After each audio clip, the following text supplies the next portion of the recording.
Stephen, who stood out among the believers for the way God's grace was at work in his life and for his exceptional endowment with divine power, was doing great wonders and signs among the people. Opposition arose from some who belonged to the so-called synagogue of former slaves.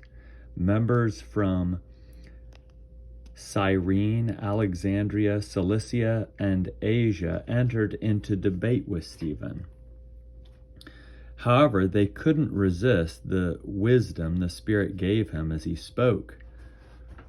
Then they secretly enticed some people to claim, "We heard him insult Moses and God."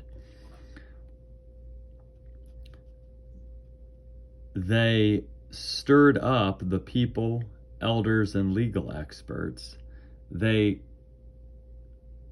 caught Stephen, dragged him away, and brought him before the Jerusalem council. Before the council, they presented false witnesses who testified, "This man never stopped speaking against this holy place in the law.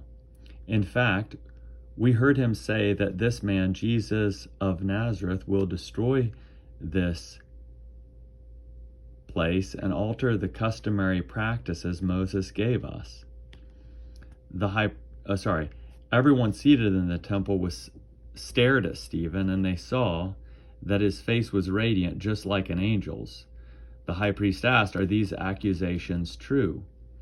Stephen responded, "Brothers and fathers, listen to me. Our glorious God appeared to our ancestor Abraham while he was still in Mesopotamia before he settled in Haran.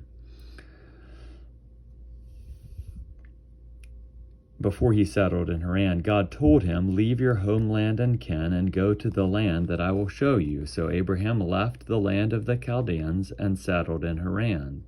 After Abraham's father died, God had him resettle in this land where you now live. God didn't give him an inheritance there, not even a square foot of land. However, God did promise to give the land as his possession to him and to his descendants, even though Abraham had no child. God put it this way: his descendants will be strangers in a land that belongs to others who will enslave them and abuse them for 400 years. And I will condemn the nation they serve as slaves," God says. "And afterward, they will leave that land and serve me in this place." God gave Abraham the covenant confirmed through circumcision. God gave him the covenant confirmed through circumcision. Accordingly, 8 days after Isaac's birth, Abraham circumcised him. Isaac did the same with Jacob, and Jacob with the 12 patriarchs. Because the patriarchs were jealous of Joseph, they sold him into slavery in Egypt. God was with him, however, and rescued him from all his troubles. The grace and wisdom he gave Joseph were recognized by Pharaoh, king of Egypt, who appointed him ruler over Egypt and over his whole palace. A famine came upon all Egypt and Canaan, and great hardship came with it. Our ancestors had nothing to eat. When Jacob heard there was grain in Egypt, he sent our ancestors there for the first time. During their second visit, Joseph told his brothers who he was, and Pharaoh learned about Joseph's family. Joseph sent for his father Jacob and all his relatives, 75 in all, and invited them to live with him. So Jacob went down to Egypt, where he and our ancestors died.